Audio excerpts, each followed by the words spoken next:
That's it. And then, Todd, let me ask you this: as far as alignment is concerned, I mean, I try to get this from every person we interview is the vice presidential ticket spot. Obviously, we can't make another mistake if Trump makes it as the nominee to have someone like Pence waiting in the wings. That's like an automatic invitation for assassination attempts. I mean, so there's got to be someone waiting in the wings that is that the deep state would be equally as scared of as Trump. Is there anyone on your list that you think, okay, this is more about an insurance policy, making sure that whatever happens, we've got someone that's capable of leading the nation? Who's at the top of your list? Well, I'll tell you first who's not on my list. It's not Pence. He's dead. He's destroyed. It's not any of these others, Christie or Asa or whatever. It's none of them. I interviewed Vivek a few weeks ago in Greenwich, Connecticut, for our Connecticut paper, Connecticut Sentinel. And, he's trying to get his membership in the World Economic Forum erased off their website. So to me, that's a career ender right there. If you're involved in that, I'm sorry, you're not going to be president, because it's like you were once a child abuser. You can't recover from being part of that organization, in my opinion. So Carrie Lake, I would put at the top of the list. I'd have to think about who else. I'm sure there are others, but I'd be very comfortable with her. It's a short list, though. I mean, I think that's what's so sad, is that there's so few. And Vivek is certainly talking the talk. But he is. I didn't do a deep dive on him, but a lot of things are starting to emerge from his past. Vivek's a shitbag. Pardon my French. He does say the right things. I sat in a room with him with a bunch of $7,000 a head, donors for an hour, listened to his talk.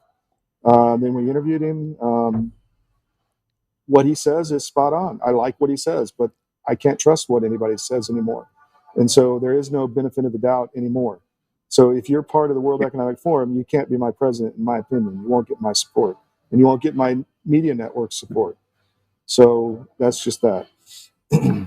Well, one of the other things that I think you really have to watch for what he doesn't say, I think is the only thing I'd say. He gave a very, very great interview with Tucker Carlson, and he brought up censorship as being the reason for the elections. And censorship is certainly a part of it, but you and I both know that censorship played a role, but it wasn't the primary role of the stolen election. I think we agree it's the machines.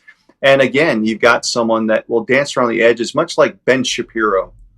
Ben Shapiro would concede to you that there was a censorship regime and that affected the election, but wouldn't go so far that we've got systemic fraud. And Vivek seems to be taking that same line there. So just be on the lookout. Maybe he'll prove us wrong, but I doubt it. Well, Trump's Achilles heel is his personnel picks.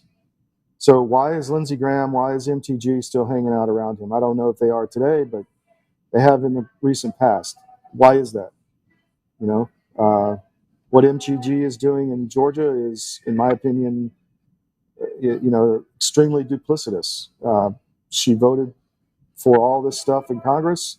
She's not listening to her Brian Pritchard, who's the first vice chair of the Georgia GOP, as MAGA as you can get.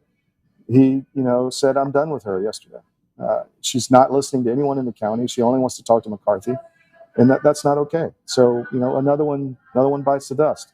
These people are, it's like shooting quail. You can roust them out of their coveys and they fly away. This is what's happening right now. So we got to pay attention. When people tell you they don't care about you and they don't like you and they don't care if you get killed, then you got to listen to them and believe them. Yeah.